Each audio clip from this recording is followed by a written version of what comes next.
Morning, everyone. Can you hear? Hear well? Yeah.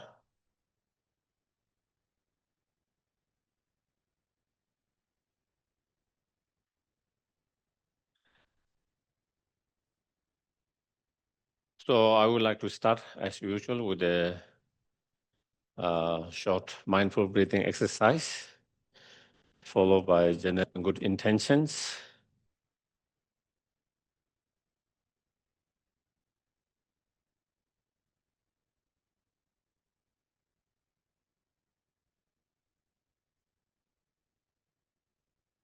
Try to make yourself comfortable, relaxed.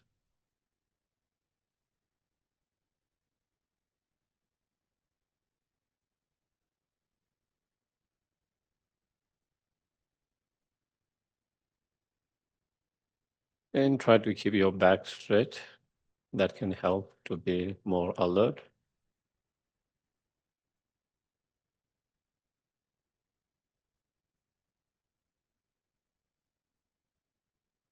And just take normal breath.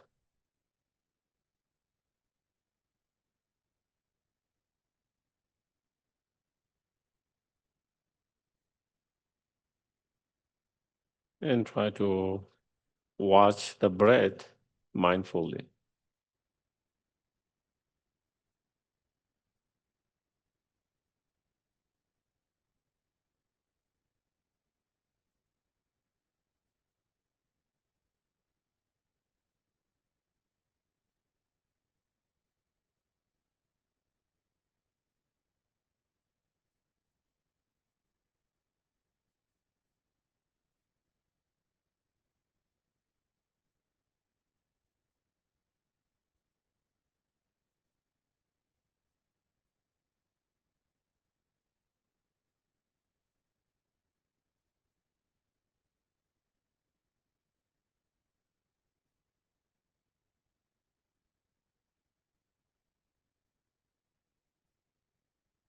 When you breathe in, being aware you are breathing in. When you breathe out, being aware you are breathing out. Simply just observing the breath and being aware.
Once your mind is quiet and settled down,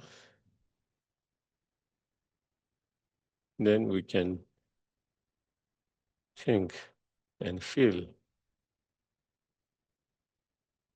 how fortunate and lucky we are not only to have this precious human life,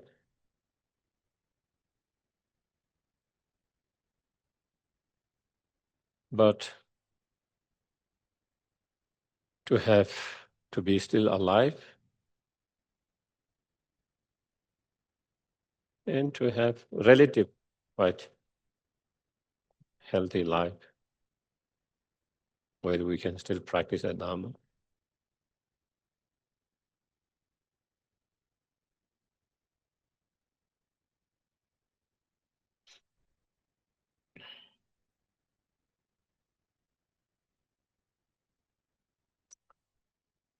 Even we are alive now, we don't know when our life might come to end.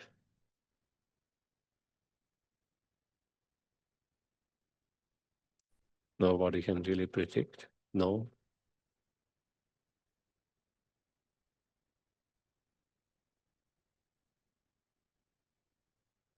Nor we know how our health can turn anytime.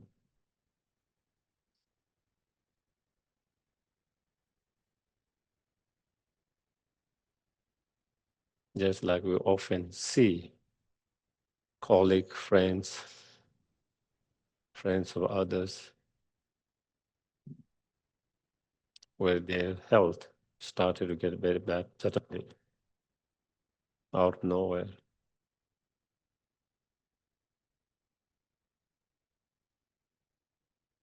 Or someone losing their life suddenly, unexpectedly.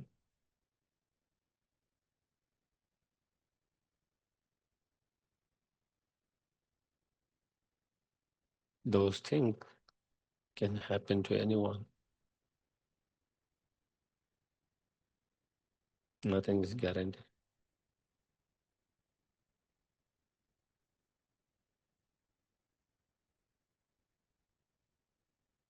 Therefore, there is no time to postpone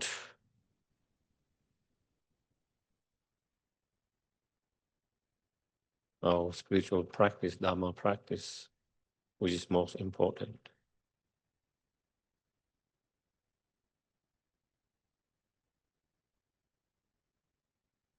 Instead, we should try to engage in the practice as much as possible. Right now, when we have relatively good health that we can practice and still alive.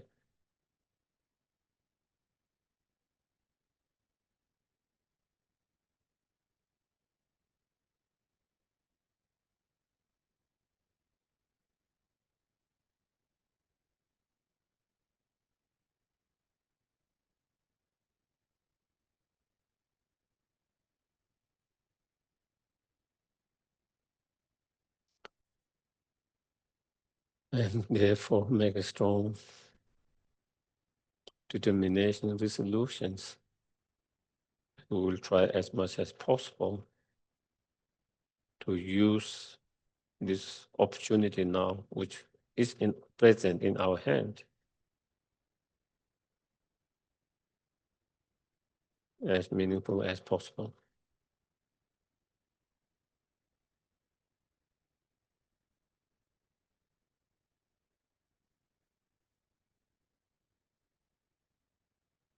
And the best way to make our life meaningful is to truly and sincerely engage in our Dharma spiritual practice.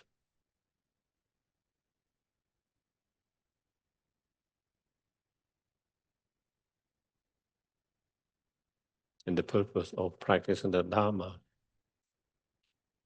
our spiritual path, is to help oneself and all sentient beings to free from all the suffering permanently. We have to find true lasting inner peace and happiness.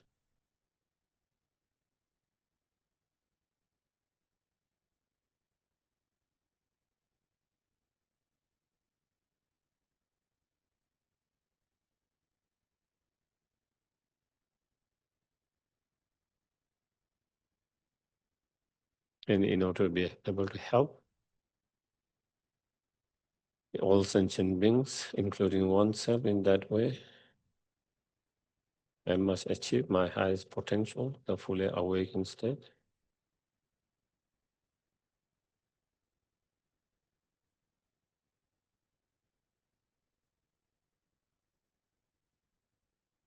And for that, I must engage in the practice meditations, correct practice meditations.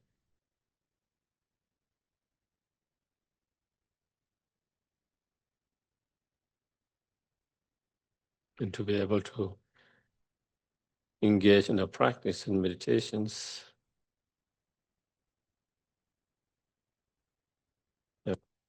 I reminded, continue to learn.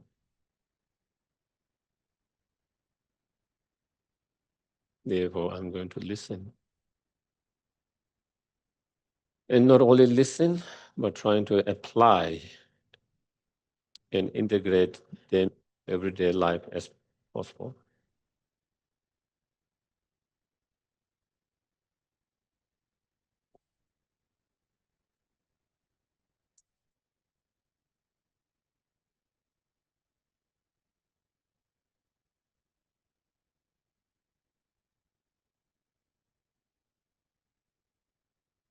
Okay, refuge.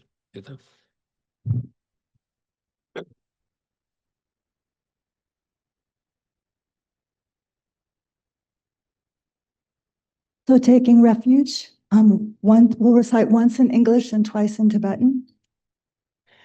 I go for refuge until I'm enlightened to the Buddha, the Dharma, and the Supreme Assembly.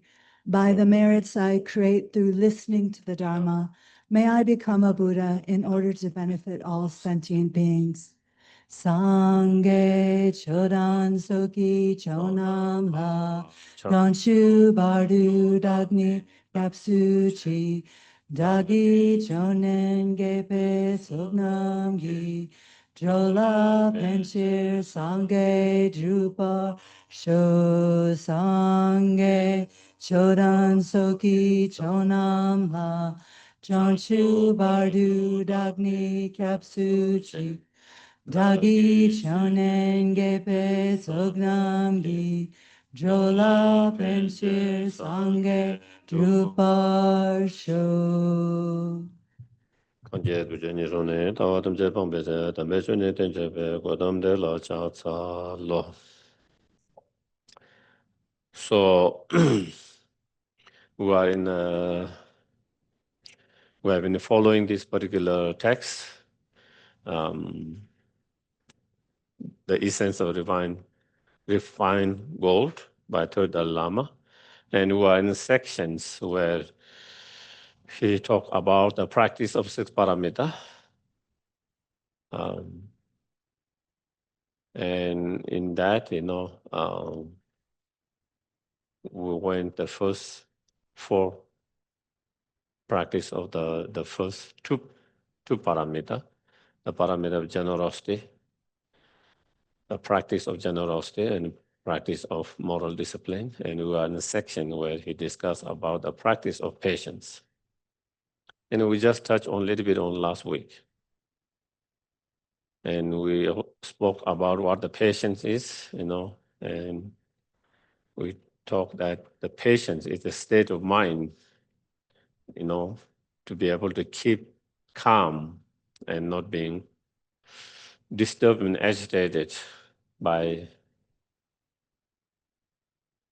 someone's behavior, actions, attitude, or situations in your life around yourself. And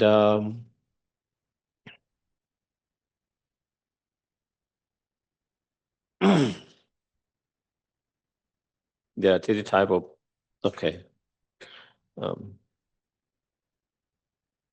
patience,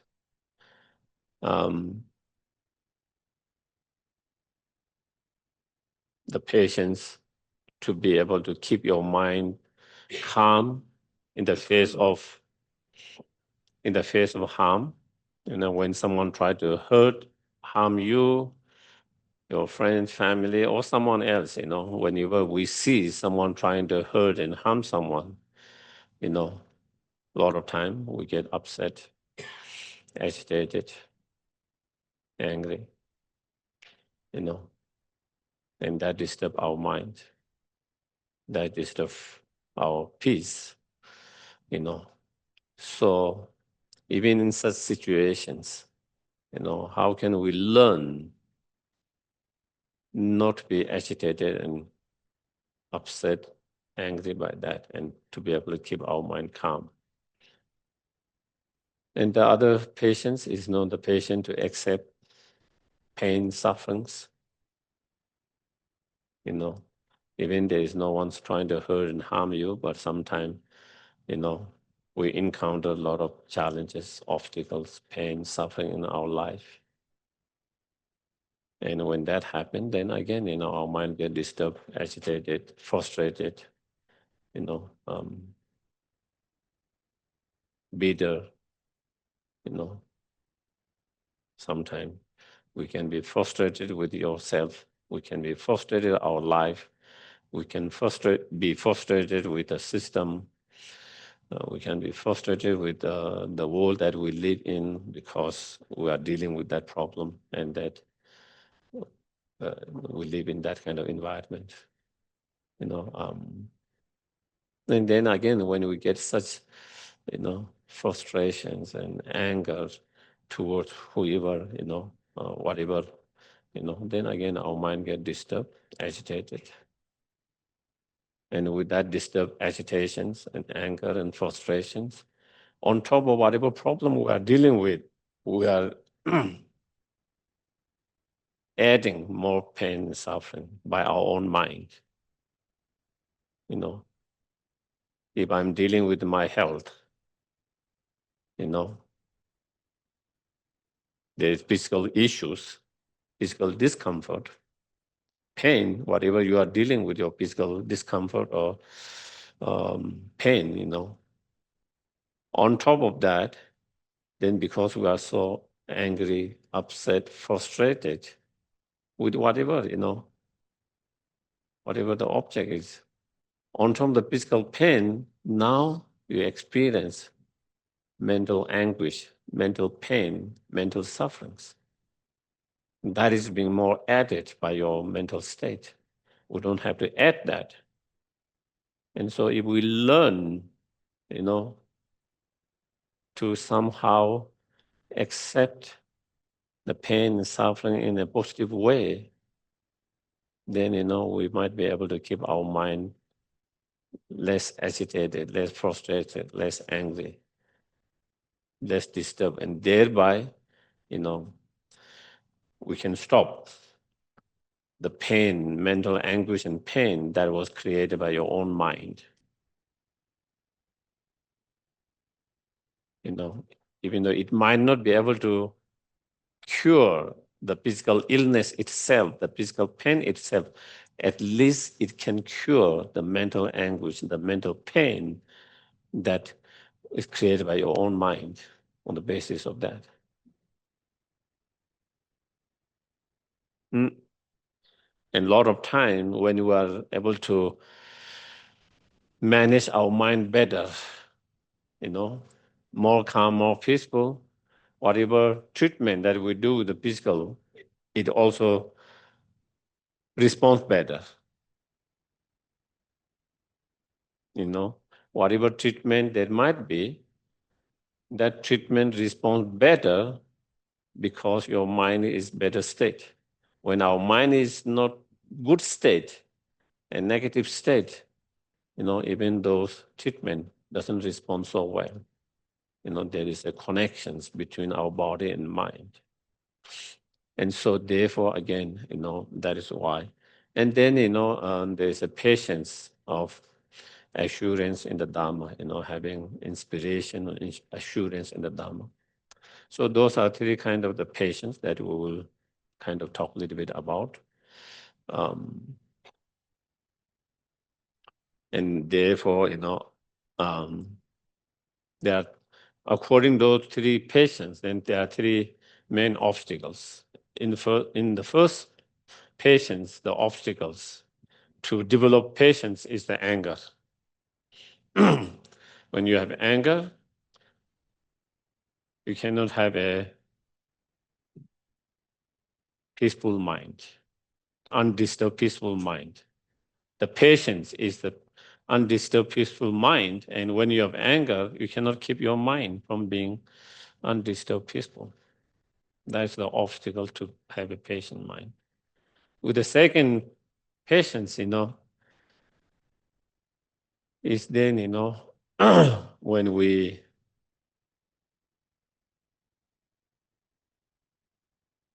due to challenges, difficulties, suffering, pain that we encounter, then we become very,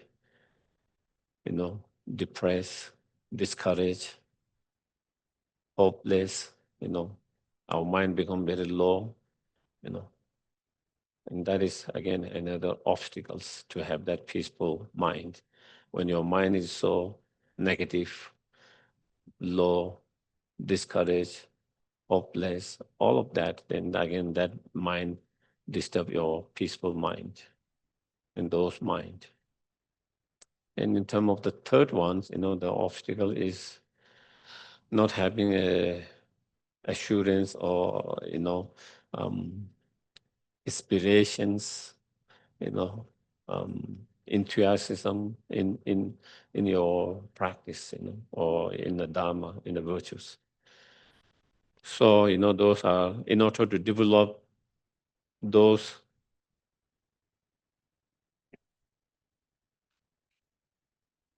three kind of patient mind, then, we have to overcome the internal obstacles that interfere from cultivating those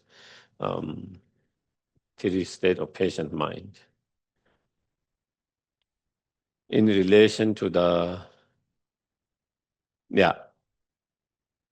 first one, though, with the anger, then, we try to, as we mentioned last time, try to meditate, contemplate more on how anger harms yourself and harm others. How anger harms you in so many different ways, and how the more you understand how harmful the anger is, the more you would have a wish to overcome that. And the more you have wish to reduce and overcome the anger, the more you will put effort to reduce the anger and not allow yourself to be in a state of anger, because you see how harmful and how damaging it is for yourself and others.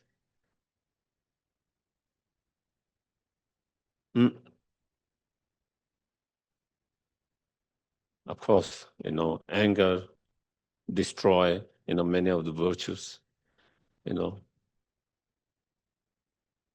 Also, we have talked about last time, when you have anger, you become blind in that moment. You become blinded by the anger. And because of that, then you cannot use your logic, reasoning mind, common sense mind, intelligent, and then when you cannot use your reasoning logic, then you make more mistake in the moment of anger,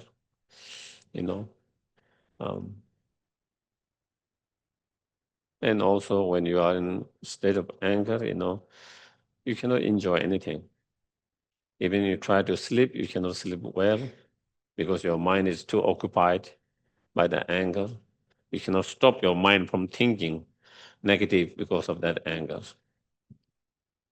And so therefore, even you try to sleep, even you try to rest, you cannot rest. You are unable to rest, you are unable to sleep.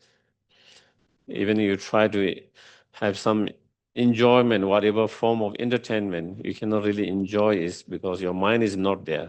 Your mind is too occupied by that anger and related with that. And this is, so it takes away your enjoyment, fun in your life. Even you are trying to eat something, you cannot taste the food so well. It's not that the food was bad. It's not the food was bad, but you couldn't taste well, you didn't enjoy because your mind is too occupied by that anger and other thoughts that's related with that anger. So you are unable to really enjoy food or whatever form of entertainments that give you normally some kind of joy, pleasure. So it takes away all of them. It takes away all of them. With anger, you create more enemy. With anger, you lose your friends. That is what happens. If we have issue with the anger, you are going to make more enemy. Because with anger, you are going to say things that hurt others. You are going to do things that hurt others more. You are going to act that is more harmful. So you create more enemy. Not only you create more enemy, whatever friends you have, you are going to lose them. Because nobody want to be so close with that kind of energy. It's like, I love you, I care you, but I can't be with you. Isn't it? I really care about you. I really love you. But I just have to keep away from you. I can't be there because I don't feel safe. Because that energy, when someone is anger, you never know how it is going to explode and what. Even the person normally might be very kind, compassionate person, but in the anger, they can become very violent. They can become totally opposite of who they are in the moment of anger. A lot of people who are in the prisons, many of them are not bad persons, they're really good persons. But in the moment of anger, they did a lot of things which end up them in the prisons, some of them their whole life. Many of them really good persons, but then things happens, and in the moment they lose mind, they become so upset and angry, and in that moment they cannot control themselves, and then in the moment of anger, you could hurt the very people you love most.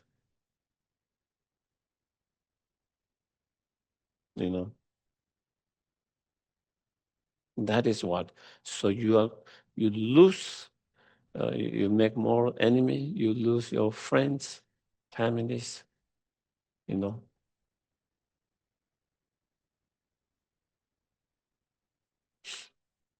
So when we think in that way, it's extremely harmful, extremely harmful.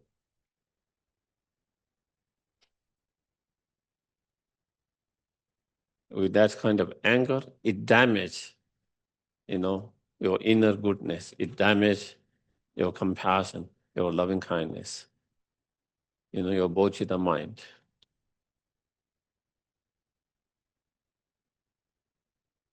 Mm.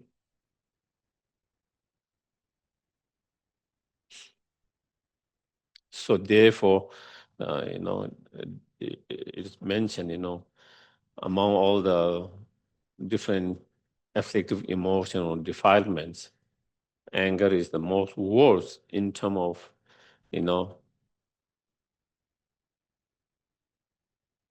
bringing direct harm and violence. The danger of, acting that violently, aggressively, and immediate harm to others and oneself.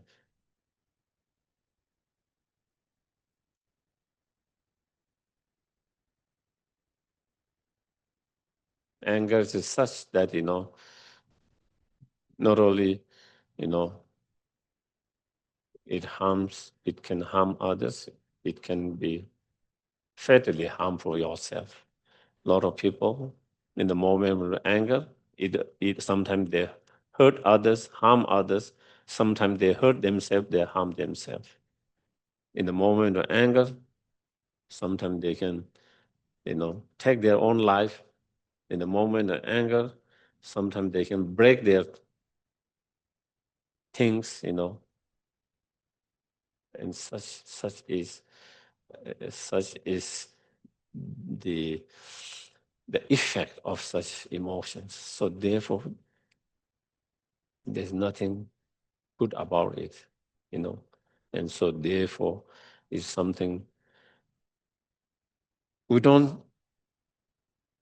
To some extent, we know it is bad, but at the same time, we don't have that awareness how bad it is, how damaging it is on our everyday, every moment, because we don't really contemplate so much on that. And so that, that meditations on the, how damaging, how harmful that anger can be helpful, so that we don't want to, be in that state, and we put effort not to be in that state. It's just like, certain substance. If you don't find how harmful there is, probably you will not give up, But when you find how harmful it is, then you have more inspirations and more energy to give up, you know.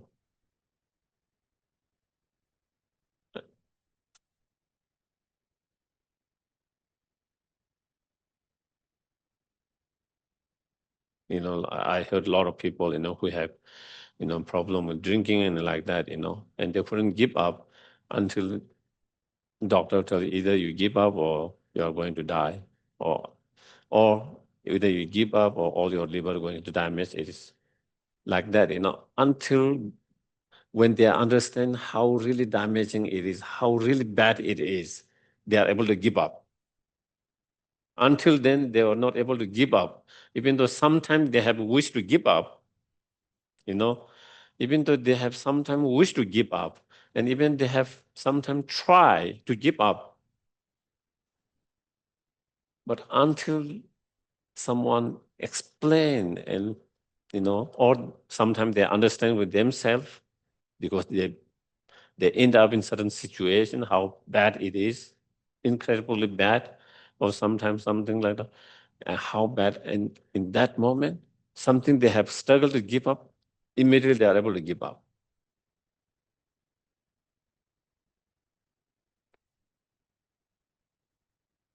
And not only that, many other things, not necessarily just that kind of substance. I used to love Coca-Cola so much, you know, when I was studying in India, um, very hot, humid, you know. So if you can have a cold Coca-Cola, that is such a relief. And it is it's like treat, we can't have every day, but when we do, something probably maybe, and at that time, probably I never thought I would give up. But once I realized how harmful it is, someone show some things about how, I don't know whether that is accurate or not, but like there was image of a flesh, some meat in the Coca-Cola, and how that become rotten or something, there was something that was quite scary, you know, to see that. And then once you saw that, it was easy to give up, you know. So something like that, once you see how damaging it could be or it is, and how harmful it is easy to give up. Until then, it's not easy. Same thing, that is why in all the scriptures, they encourage us to meditate on how harmful or how damaging the anger is. The more you sincerely feel about that, the more you will put effort not to be in that state, not to allow yourself to be in that state. And even sometimes when it do arise, that we don't hold on that, but we try to let it go as soon as possible. As in one of the sutra, Buddha said, holding on anger is like holding on a burning stone on your hand. The more longer you hold, the more you are going to burn your hand. The quicker you are able to let it go, the less it burns your hand, the less damage it does to you. Same way, the more sooner you are able to let go of anger, the less damage it does, less harm it does. So when we have that understanding, then we will try to do that, in whatever way, with whatever method that we can, and then also meditating on the opposite, the benefit and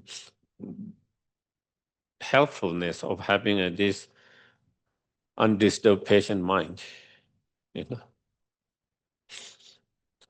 When you have this undisturbed patient mind, first, by having that undisturbed patient mind, when we contemplate, meditate, or when you have that, again, we create positive energy, positive karma, merit.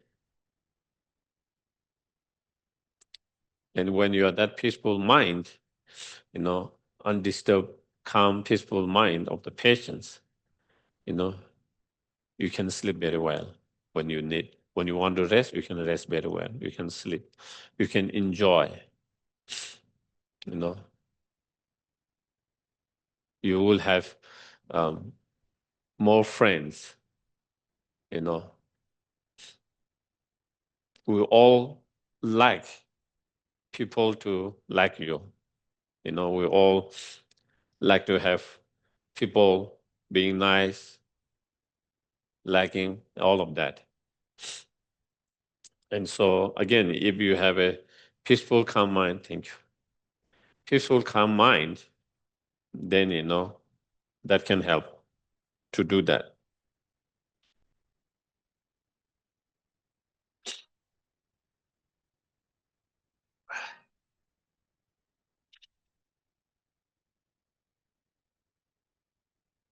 And when you have that peaceful mind, then it gives space to develop true love, compassion, bodhicitta mind. When you have anger, there's no space to develop love, compassion, bodhicitta mind towards that person to whom you are angry. Those two of mind cannot be simultaneously arising. When you have upset and angry with someone, you cannot feel love, compassion for that person in that moment. So there's no space when you have anger, So therefore, whereas the peaceful, patient mind give the space and allow us to feel love, compassion, bodhicitta mind towards others as well,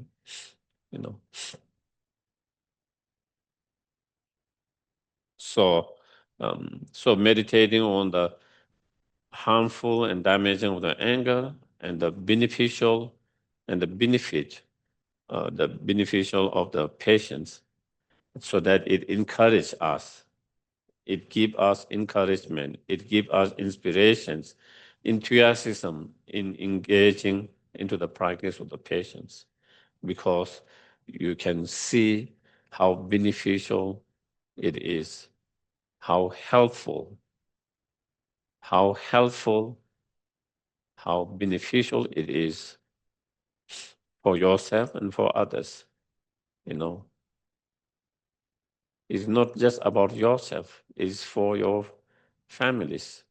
If you are calm, peaceful persons with that patient mind,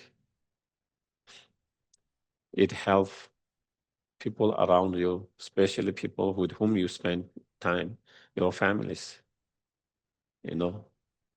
even when their mind is kind of disturbed, even when their mind is not peaceful because of certain things, when they see you and when they feel your peaceful, patience, mind, energy, they start to feel cool down. On the other hand, when you are upset and angry and when they feel that energy, then it also activates their mind in a negative way.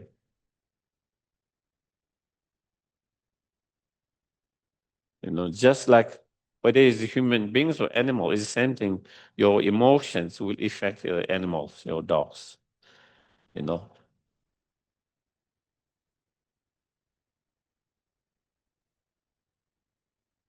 Even you don't try to do, but they can feel the energy.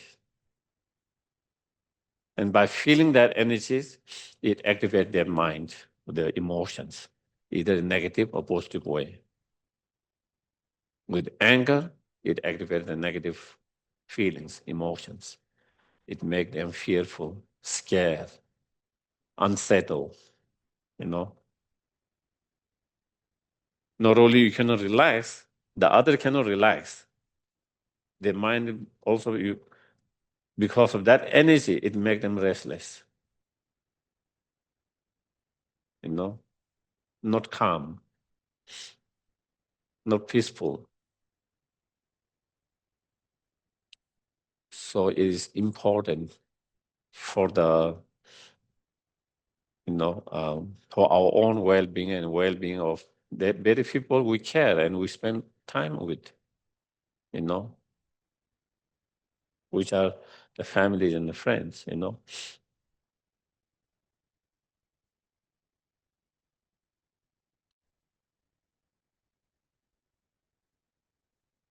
So I think page number 26, how to train in the perfection of patience. And we last time, when someone harms you, anger is not a worthwhile response. So that is where the harm that he does to you is just a karmic result of a harm that you previously inflicted upon another. And we also talked a little bit about that. By thinking that way, not being upset and angry, and not blaming everything to that person's for their behavior, actions, and therefore, not being so upset. And if your mind is not so upset, then your mind is more peaceful and more calm. Also, as he has no mental control, is helplessly overpowered anger. Becoming angry and hurting him would be inappropriate. And this is one of the things that we try to meditate, contemplate. When someone harm yourself, your friend, your families, or someone else,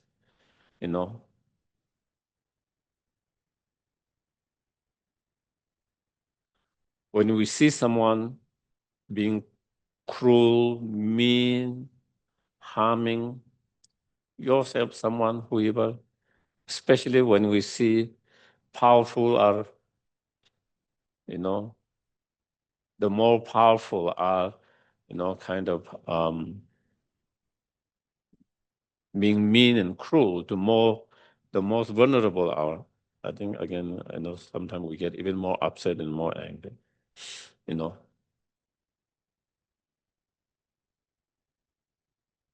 even more upset and more angry, you know. And therefore, again, we are unable to have this patient mind, the undisturbed, calm, peaceful mind, because our mind has been disturbed by such anger. So here, in training our mind, one way of looking at that is, we get upset and angry at that person's because of that person's such behavior, harmful, cruel, mean behavior and actions.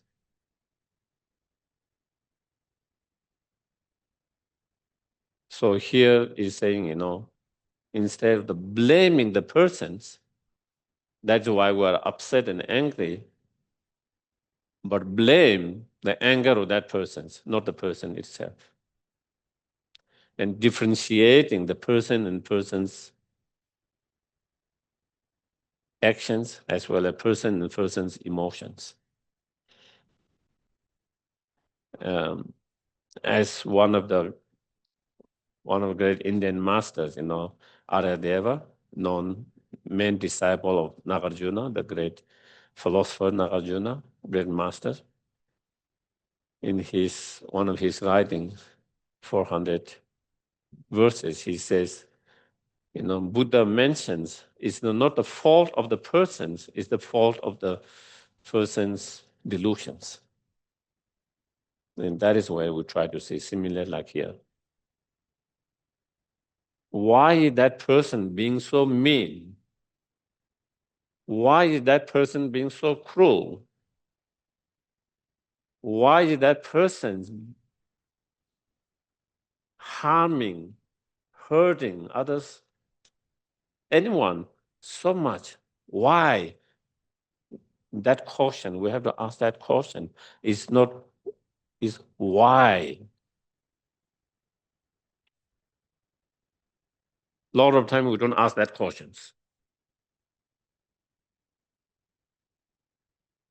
And of course, when we ask question, there could be many, we could come out many different,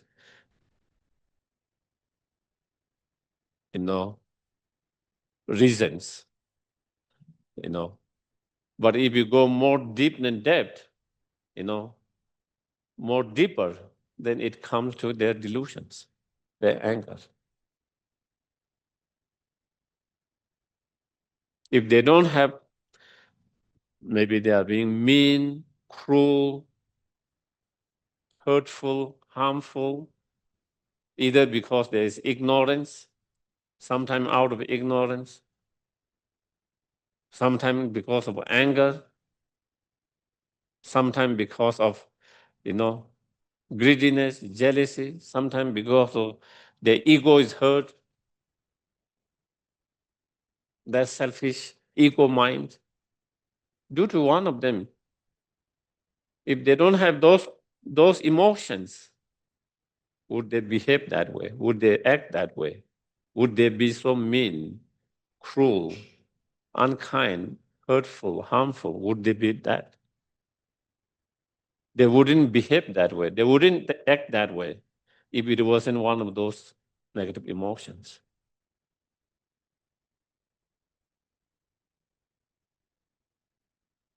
No matter how cruel that person might seem, when they are not in that one of those negative states of mind, when they are more calm, peaceful, they are quite nice to certain people. They can be nice, kind, good to people. What does that show? When they are acting that way because one of those negative emotions has overtaken themselves, overpowered that persons. And that person become almost like without control. Something else, it is like being remote controlled by something else. And who is the remote controller? It's the delusions. It's the delusions. If you take away that delusion, that remote control away, that person will never behave that way. If you take away one of whatever negative emotions that has made them to do, especially a lot of time with anger, if you take that person's anger away, that person wouldn't behave that way, wouldn't act that way. So it's like that remote controller is that anger. And so instead of being so upset and anger, as Buddha said, then,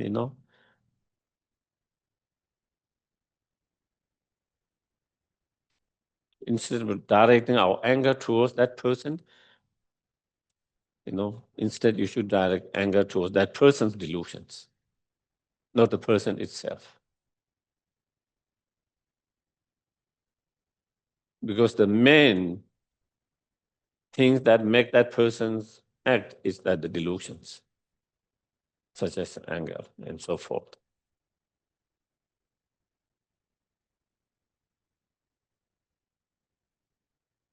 It's like, when you see certain officers, they have been, by their boss, they have been, ordered to take certain actions. And that is their job. They have to do that. Either they give up their job or they follow that. So then, who is the one who's making them do is the boss who ordered them to do that. You don't get upset to the person, officer who is doing that, but even they don't want to do it, they are being forced to do that. There's someone above them, someone who has more power, more control, forcing them to do that. So sometimes you feel compassion for that person's. You see they don't want to do it, but they are forced to do that. Same way, the persons. Nobody want to hurt anyone. Nobody want to harm anyone. But we do hurt and harm each others. When we are overwhelmed by one of those afflictive emotions. When we are overwhelmed by one of the afflictive emotions. So if you don't want to hurt, if you don't want to harm, why do you hurt? Why do you harm? Because in that moment, you are overpowered by one of those afflictive emotions. You couldn't control your mind.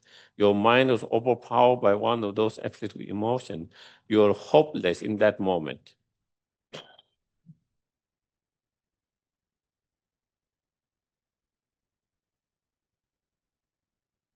So we can see with our own experience how that is.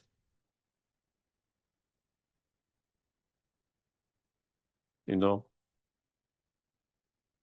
don't want to hurt your children. You want to protect them. You want to save them.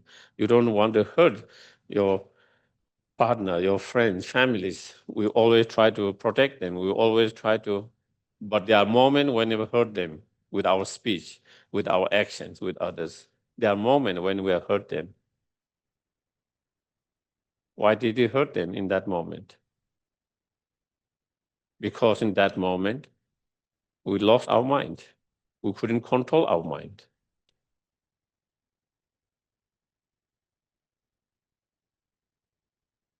And so therefore, with our own experience, then we try to understand others as well. We try to understand others. Someone is acting because they are being overpowered, controlled by those one of the afflictive emotions such as anger. And therefore, we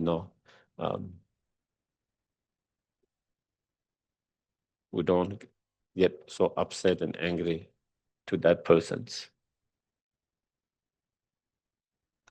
In the sutras, Buddha's teachings, Buddha give some examples in relation to this.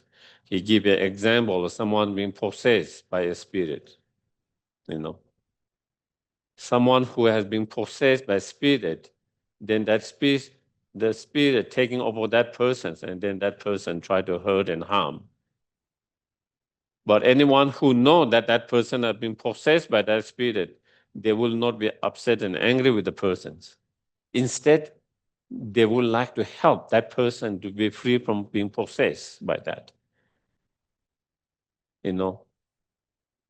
Even though they see that person trying to hurt and harm in that moment when they are being possessed, but because the other person understand he or she is not hurting or harming by himself because he or she is possessed by another energy, and that is why he was. So instead of angry, they feel compassion. They feel, how can I help to free that person from being possessed by that spirit? How can I free? So that similarly, that is one example Buddha gave. Another example, someone who has mental health issues, mental illness, sudden mental illness, where they become a delusional, due to that mental illness, then they become delusional, they see things, they hear things, they hear voices, they see things, they hear things, which are not there, but to them it is real. For them, it's real. From our side, it's not real, but for them, because of that illness, whatever they feel is real happening.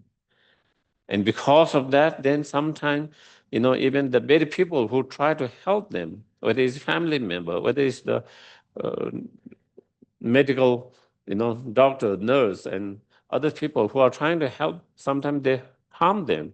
They try to hurt and harm the very people who try to help them.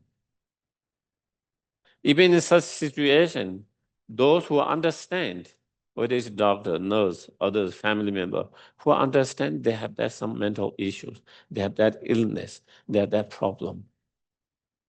They don't get so upset, angry that, but instead they feel compassion. They see how much suffering he or she is going through.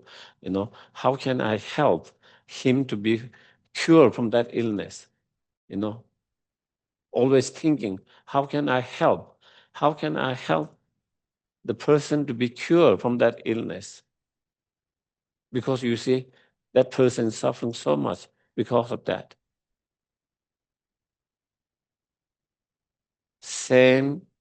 Using that same example, when someone is being so mean, so cruel, and hurting, harming, that means that person is suffering very much by those afflictive emotions. And they are. So then instead of being angry, one should feel compassion. I wish I could help that person to be free from whatever delusional they are having, whether it's the ignorance, whether it's the ego, whether it's the anger, whether it's the jealousy, whether it's the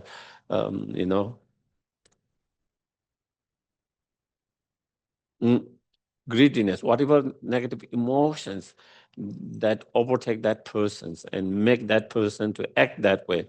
Instead, we feel, how can I help that person? I wish I could help that person to be free from all of that so that they don't act that way. That should be our attitude. Not angry. And so when you feel that, you don't agree with that harmful actions. You don't support and you don't agree with that cruel, mean, harmful actions. But at the same time, you don't have harsh feeling, anger feeling toward that person. Even though you try to, even though when it needed that you take action to stop such harmful and mean and cruel behavior and action that hurts and harms so many peoples. You take actions, but not out of harsh anger feelings, but instead with a feeling and wish to help everyone, to help those who has been mistreated, abused, insulted, as well as the person who is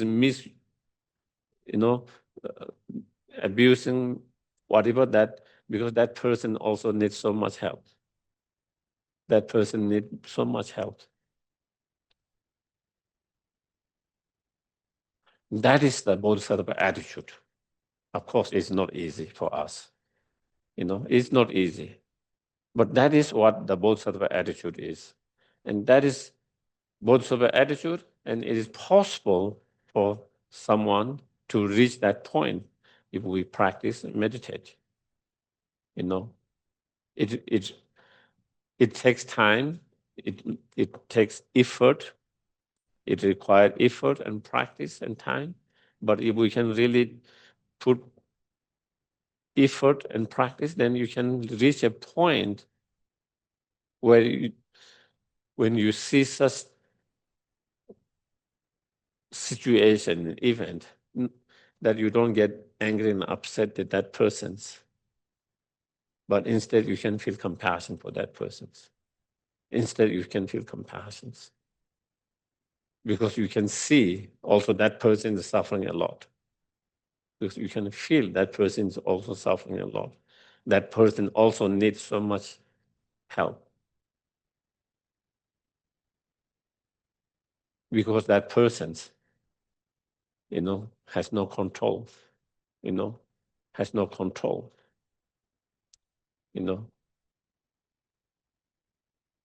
And so then when we are able to do that, then our minds is not disturbed, agitated. And that is the patient mind, to keep your mind undisturbed, calm in the face of harm. Whether the harm is done yourself, your family, friends, or anyone else.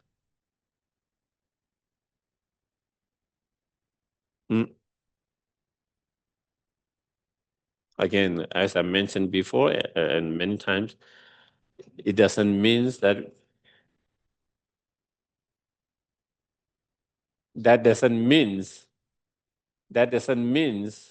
we become indifferent to what is happening.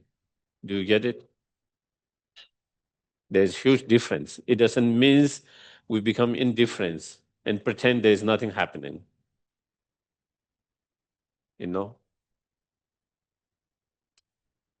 When it's important, when it's necessary, we have to take actions. We have to act, engage, so that such harm is minimized, harm is stopped. But is here, the more is with what state of mind? With anger or with more peaceful mind? That is the key. Because a lot of times people misunderstand, as I mentioned last time, when they say patient, that means become almost indifference. And meaning not acting. Absolutely not.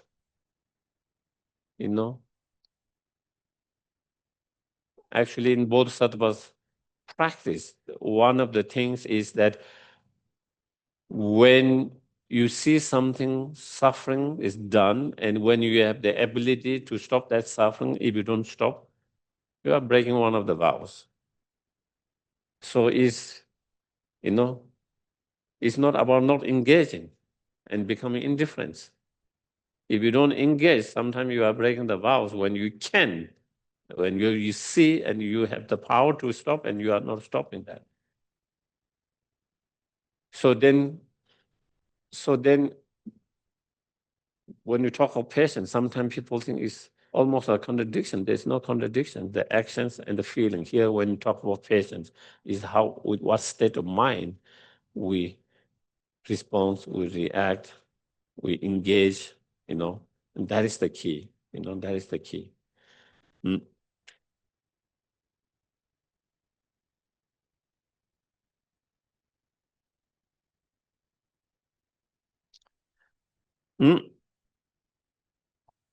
And also from spiritual point of view, in many of the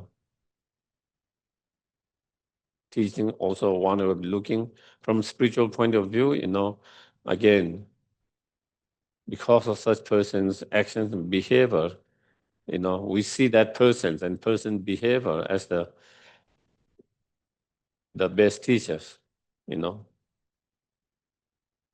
to teach us patience, to help us to evaluate who we are or where our practice is. When we see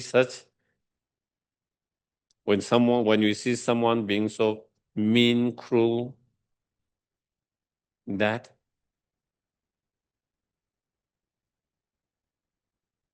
it makes our minds, boiling with a lot of emotions, all kind of thought,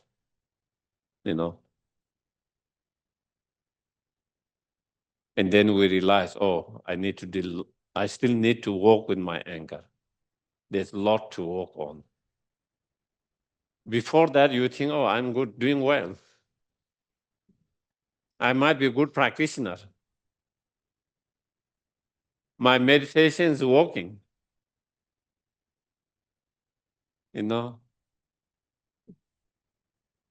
I have made progress in my meditations, in my patience. I haven't got upset and angry for 1 month. I haven't got upset and angry for 2 months, or maybe even a year, because there was no one to disturb you. Everyone was nice, kind, praising.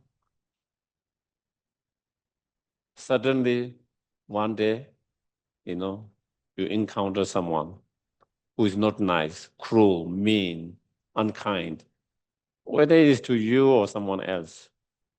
And then see how you respond emotionally, mentally. How do you feel in that moment? Even in that, if you can keep your mind undisturbed, peaceful, then you can say, oh, your practice, you have made some progress. Not only your mind is not agitated, but even you can feel compassion even better. Even in such situation, you feel compassion for that person. Not only compassion for the victim, but also compassion for the perpetrators as well. That means you have made really good progress. But even we cannot feel compassion, if you can feel your mind unagitated, undisturbed by that, then. So sometimes we don't know how much progress we make. Sometimes we don't know how to evaluate ourselves. And those conditions help us to evaluate,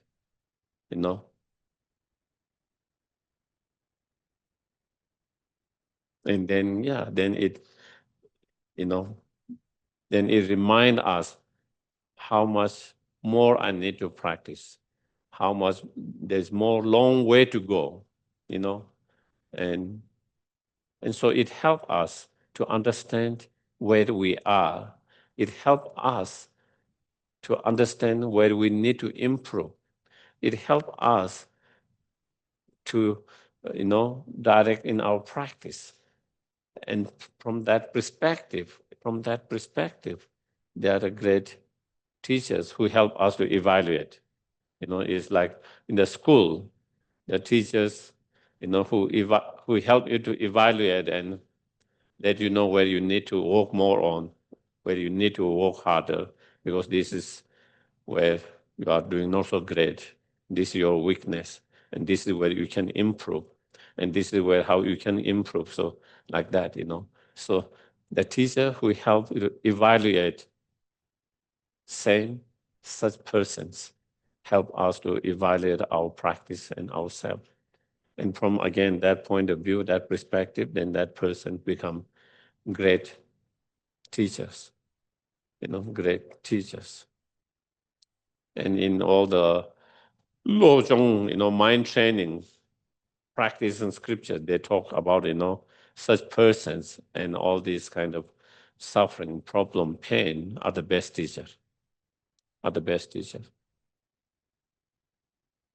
It helps us to grow.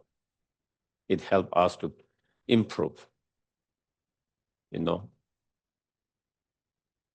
If there's no challenge, obstacle, problem, suffering, sometimes then, we might not put so much effort because we don't feel that we need to improve, because we feel that we have already improved. But then then it helps us to understand still there's that we need to improve, we need to practice more, progress. And so in that way, it helps. So looking the persons as the best teachers,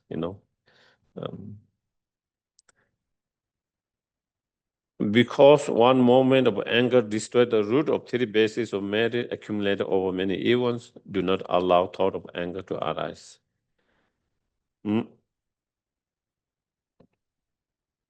In some of the commentary, they talk about, of course, they are based on some sutras where Buddha explained, how anger can destroy lot of virtues to come out there you have created. And then in some commentary, they explain, if your virtues is supported by the wisdom, then anger cannot destroy those virtues. But if your virtues is not supported by the wisdom, then it can be destroyed. So the virtue that have been supported by the wisdom with the reasoning, logic, there's something real base in that. Through that, then those cannot be destroyed. But some other virtues that are not very strong and rooted in the wisdom, then can be destroyed by the anger, moment of anger. Also, it also mentioned, sometimes if you dedicate your virtues or the merit to the fully enlightenment for the benefit of all sentient beings, also then such anger cannot destroy the virtues completely. It can damage the virtues a little bit, but it cannot destroy completely. So it's just a little bit kind of in relation this verse, okay? A little bit on that. So this is the practice of patience, unmoved by the harms. So yeah, this is the practice of patience, that you are able to keep your mind calm and undisturbed and unmoved, even in the face of harm.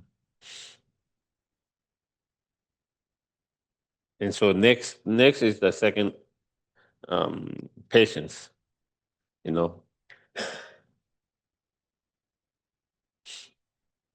the patience of accepting the sufferings.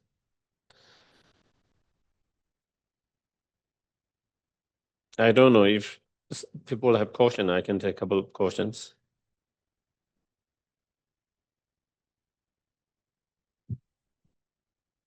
So there was a comment online Okay. from T Joy. T Joy, I'm gonna. Would you like to read it? Would you like to read your comment, or shall I? Thank you so much. It was beautiful.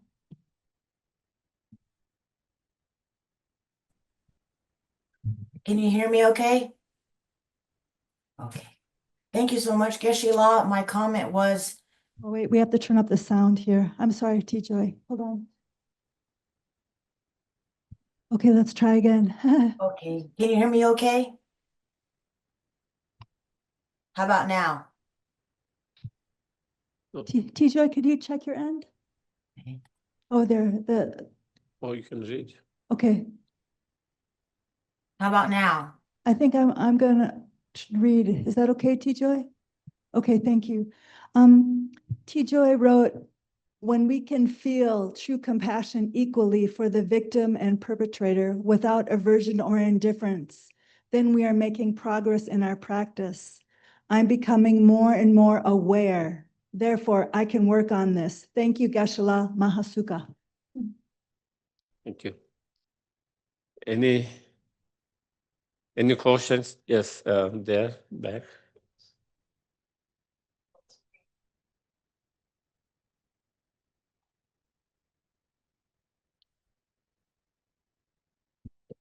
Today is a special day. I wonder what. Oh, this Wednesday. Wednesday. Wednesday is today is also today is Tibetans. Still not. It's today is 13, I think. Or 12.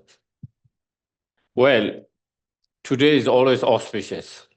Past is gone, future is unknown. What we have is the today. So that is always the most auspicious and precious. But other than that, I don't know today. But Yeah. I was wondering why Sakadawa is auspicious.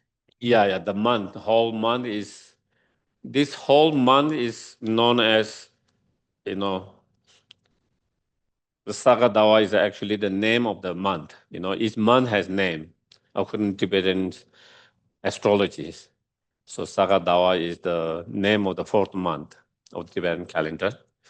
But it is also known as the month of the hundred thousands, Buddha.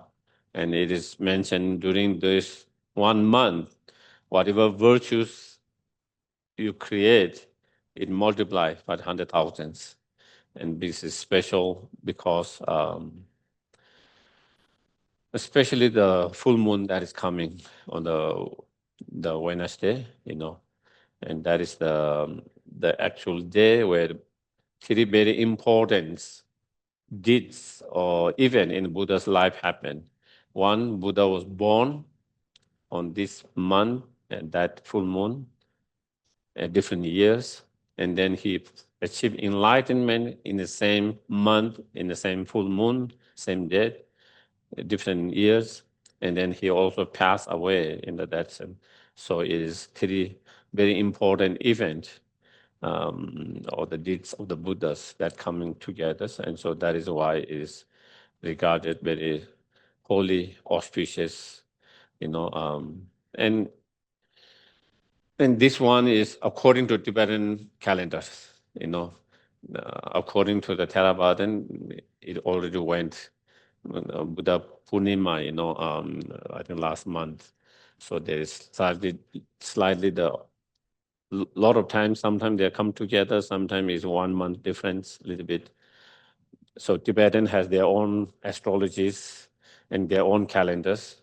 So according to their calendar, then this coming full moon, which is Wednesday, is that day.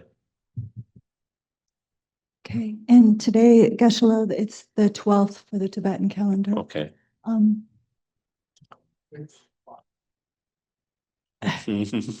and then Lorna has a question online as well. Great, thank you. Thank you, Geshe-la. Wait, I'm for just some reason we can't get the sound, Lorna. We're so sorry. We're having technical issues on our side. Oh, you can't hear me? Lorna, they can't hear you. I'm If sorry. someone is having a problem with that, if they can write and then you can read. Lorna, could you type it in and I'll read it? We're so sorry. Sure. Any questions while that happens here? Okay.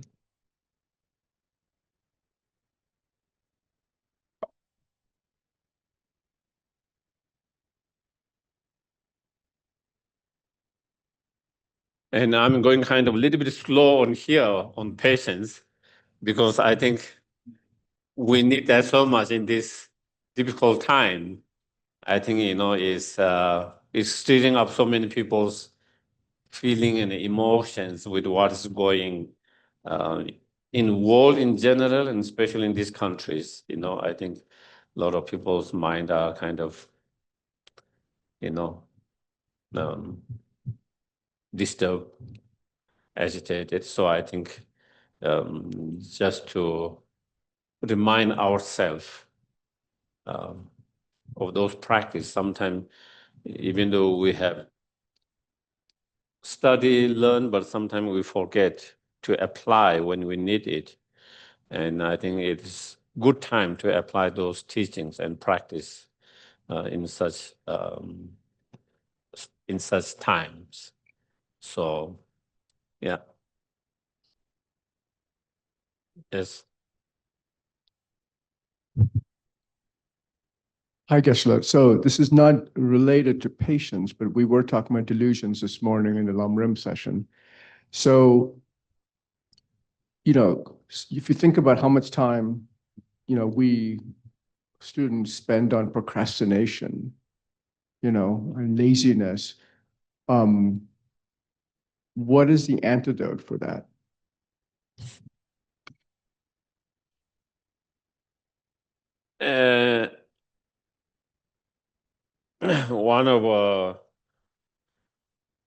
One of the most powerful meditation can be, impermanent, especially that impermanent. I can kind of say I will practice next year, but I don't know whether there is a next year waiting for me. It might not be waiting for me. I might say I'm going to do my retreat, my practice after 10 years, 5 years, but there's no guarantee that those 5 year, 10 year will wait for you, you know. And so when you meditate on impermanent, and especially that impermanent, that not only our life come to end, but that it could come anytime, you know, there is no guarantee that we will have many years or even many weeks or many months. So when you have that awareness, realization, then you feel, because that is what we feel important, but we always feel there's a time for that. And so then you feel like, you know, you have to practice and engage now, you know, whatever way you can without keep on postponing. So I think that is that is one of the more powerful practice to inspire us to engage in the practice now instead of postponing, you know, encourage us to do something we feel important right now instead of saying I will do later. Yeah. All right, so Lorna's question. Yes. Lorna wrote, regarding anger destroying virtue, could you please elaborate? Does the intensity of anger make a difference? For example, being mildly agitated as opposed to acting out with more intense anger. Yes. Yeah, there is a difference in terms of the object of your anger also make difference. Okay. If the object of your anger is bodhisattvas, and is then the virtues destroy is more stronger. If the objects of your anger is not bodhisattva, relatively less or less strong than towards bodhisattva. And even bodhisattva, they can be many different level, and with a different level, again, it can be, more stronger in that. Also, in terms of intensity of anger, more strong anger, more powerful anger, it destroys more virtues. Mild, it destroys less compared to that intensity. It also depends on not only intensity, it also depends on durations, you know. Sometimes your anger, even is intense, it can be very momentary, and then others, it can, that you might be holding for minutes, hours, days, and so forth. The more, when you hold for a long time, again, it destroys more. So again, definitely it depends on the object, intensity, durations, and all of that. So many factors come into that. Yeah. Good, okay. Thank you. Mark? Could you comment on a person's anger toward themselves and patience with themselves? I find I can let go of anger toward everyone, but I'm not letting go of my anger toward myself. Yeah. Well, I think that is not only your issue. I think that is issue for a lot of people.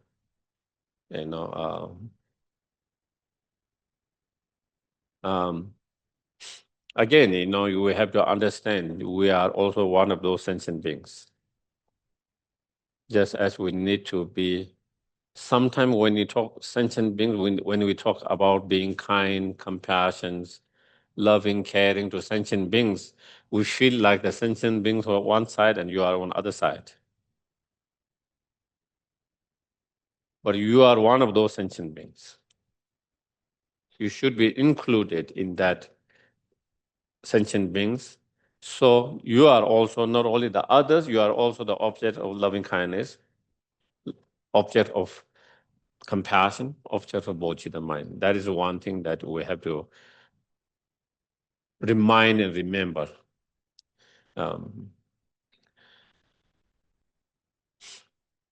Secondly, if we are able to forgive someone, whatever reason that we have reason to forgive someone, whatever reason you find to forgive and let go of anger, different reason that we spoke, some of reasons, because he or she has no control over delusions, because therefore he or she is like being possessed by spirit or some mental illness. Same way we try to understand by accepting I'm also ordinary beings. I'm trying to be better persons. I'm trying to improve myself. I'm trying to practice. But the fact and reality is I'm not perfect at the moment, just like others. I have my own shortcoming. I have my own weakness. And being okay with that, accepting being okay with that, And therefore, I shouldn't compare myself to be bodhisattvas or the Buddha. And therefore, how horrible I am is because I'm not same as the bodhisattvas, because I'm not same as the Buddha. Sometimes the problem with us is we compare ourselves to the practice of the Buddha, the practice of high-level bodhisattvas, and then say, I'm not there. And so therefore, I'm so bad. Therefore, I'm so bad practitioners. Therefore, I'm so bad persons. Because I'm not like Dalai Lama, for example. We cannot compare ourselves. Of course, that will be the ideal that we would like to reach there at a certain time, but we are not there accepting and being okay with where we are. We want to improve and we want to increase and be better, but at the same time, be acknowledging where we are and knowing what, and that is part of that. It is the nature of ordinary sentient beings who are still on the very beginning. That is everyone's. And so I think, with that being more kind, compassion, as well as more forgiving and letting go when we do make mistake. Just like we are able to make mistake, forgive to others. We have to understand whether yourself or others, and treating a small children. When the small children, when they make mistake, we try to help them to improve, but with the kindness, gentleness, softness, not being harsh. Same way, that's how we treat ourselves. We are still a child in that way.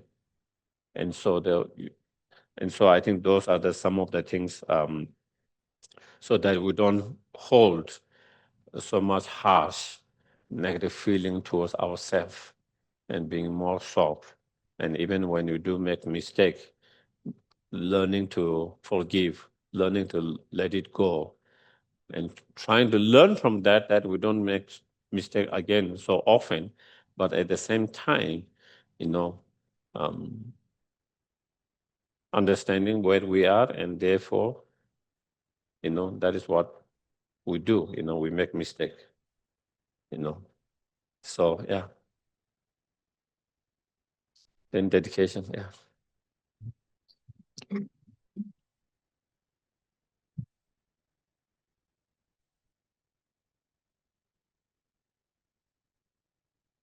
So from Master Shantideva, may all beings everywhere plagued by sufferings of body and mind obtain an ocean of happiness and joy by virtue of my merits. May no living creature suffer, commit evil, or ever fall ill. May no one be afraid or belittled with the mind weighed down by depression. May the blind see forms and the deaf hear sounds. May those whose bodies are worn with toil be restored on finding repose. May the naked find clothing, the hungry find food. May the thirsty find water and delicious drinks. May the poor find wealth, those weak with sorrow find joy. May the forlorn find hope, constant happiness, and prosperity. May there be timely rains and bountiful harvests. May all medicines be effective and wholesome prayers bear fruit. May all who are sick and ill quickly be freed from their ailments. Whatever diseases there are in the world, may they never occur again. May the frightened cease to be afraid, and those bound be freed. May the powerless find power, and may people think of benefiting each other. For as long as space remains, for as long as sentient beings remain, until then may I too remain to dispel the miseries of the world. And then the long life prayer for His Holiness, the Dalai Lama. Gangri rawe korwe jinkam dir pendan dewa malu jungwe ne chen raising wa tenzin gyatso yi jape si te bardu tengyur chi. Thank you very much, everyone. Have a wonderful rest of day. And then don't forget what we just talked about after you leave the room. Okay. While you are listening, we feel like it makes sense and good. But once we leave the room, then we're back to normal, and then we totally leave everything we learned inside and not take with us. And especially when you go back, if you are going to read, watch news, be very mindful, and then try to apply as much as possible what we have just discussed. And so, something to remind you, maybe you can even have a, I don't know, whatever, something remind patient or something, and then you can have something big just by your screen. So when you watch the news, you are reminded, because a lot of time you forget when you are watching, you are in the moment of that, and then you forget to apply that. So if there is something big to remind you, then while you are watching it, then you are reminded this is the time to apply the teachings, the practice. And so then slowly, we can make little progress. Okay, thank you. Have a good day. Thank you.